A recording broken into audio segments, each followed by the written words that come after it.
ও আমাদের সবাইকে মেরে ফেলবে। চল আমরা গ্রাম ছেড়ে পালিয়ে যাই। ভাই তুমি বুঝতে পারছো, নয়টা খুনের দায় যদি আমরা ফেসে যাই তাহলে নিশ্চিত আমাদের পাশে হবে। তুই চুপ থাক।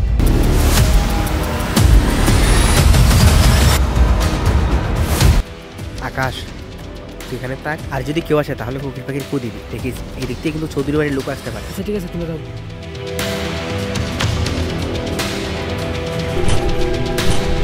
তোর কি মাথা খারাপ হয়েছে? তুই আমাদের সবাইকে বাঁচাবি।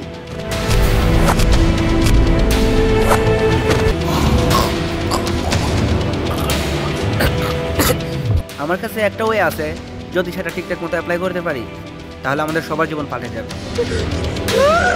ব্রেকিং নিউজ, কি হতে যাচ্ছে মায়া প্রোগ্রামে? এক রাতের মধ্যে 6টি বাড়ি ডাকাতি সহ 9টি খুন করা হয়েছে। কে করছে এইসব? এই বিষয়ে বিস্তারিত জানতে চোখ রাখুন আমাদের অসময় টিভিতে।